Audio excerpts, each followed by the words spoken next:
What's up YouTube, it's DistroRC back with another video. This is just a quick overview video. I know it's outside of the normal time frame of me uploading it Friday at 8 a.m.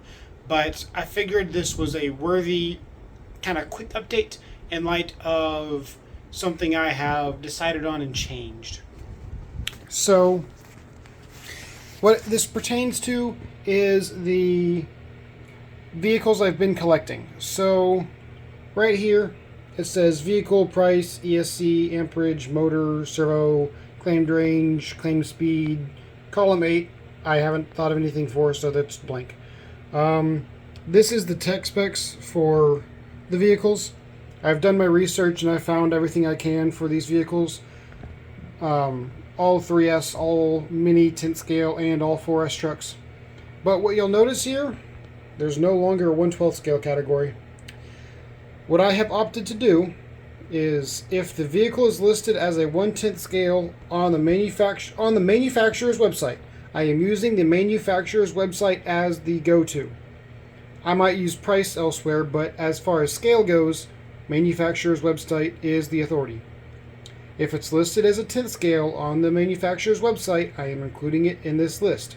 If it is listed as a 12th scale on the manufacturer's website, I am not including it. Why? Honestly, the prices were getting outrageous. So here's how much money I would be spending on just the mini 1/10 scale vehicles alone. Let me center this really quick. See if right underneath it. $1,500. I currently have only spent $255 as I've only bought one truck. And that one truck I saved $102 on. So extrapolating out the same percentage-wise, which is about a third, I would be paying roughly $1,000 for all of these vehicles. And don't get me started on the other two categories, because those are both like $5,000 each. So that's why I have gone ahead and removed the 1/12 scale vehicles from the list, make it more affordable, and hopefully I can collect these vehicles a little bit easier. Not as many things to look at.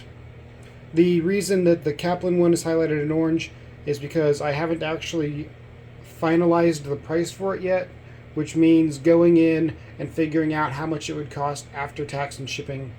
And honestly, most of the cars on this list I don't think I've done that with either. So, anyway, I've also done, here's more of the 3S tech specs. These are all the normal size 1/10 scale vehicles. Except the Kyosho Mad van. That one might only be a 2S, even though it's on the 3S category. And if it is a 3S, if it is not a 3S capable vehicle, I'm removing it from the competition. So if y'all know, let me know in the comments below if the Mad van is only 2S capable. I know technically I've seen people run it on 3S, but most videos I've seen say it's not recommended. So let me know if that one's technically only supposed to be 2S, and if so, I can remove it and save a little bit of money. And speaking of saving a little bit of money, here is how much the 3S vehicles would cost.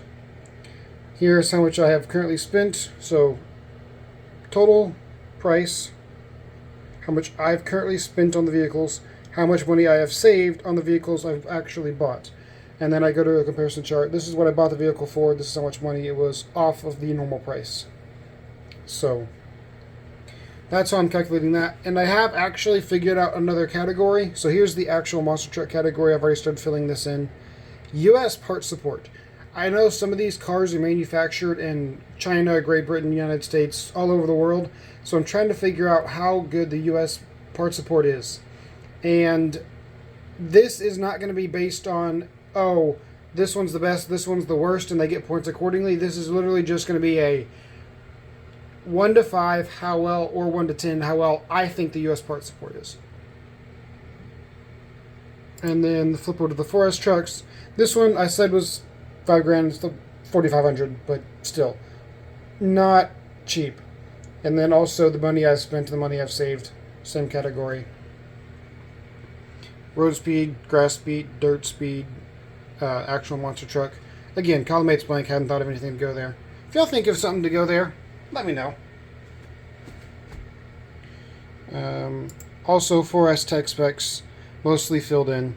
What I thought was something that would be interesting was to put the claimed speed from the manufacturer, whether it's in kilometers or miles an hour, in miles an hour on this chart, and that way we can have a very easy comparison to what they say it can do versus what it actually can do. And you'll notice this one, how it says 37 and 49. 37 was on 3S, 49 is on 4S. And other vehicles, I think, had the same thing over in like the mini 1/10 scale. Or maybe one of the 12 scale ones did. Oh yeah, it was the Black Zon Smiter MT Turbo that had two different speeds. It was like 33 and 43 for 2S and 3S. But that's 12 scale, so I removed it.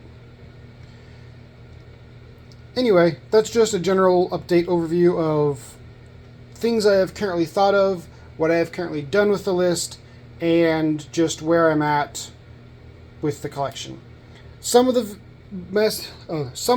spots, like right here, these two are blank.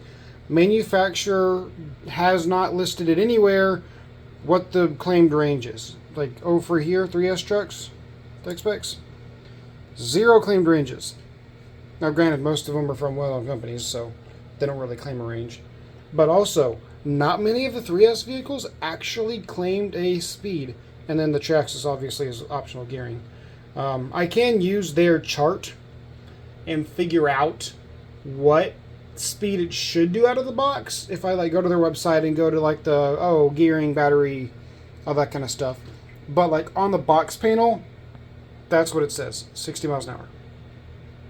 So that's what I'm putting on here. I might put like a comma 40 or something like that, but that's besides the point. Anyway, that's the update.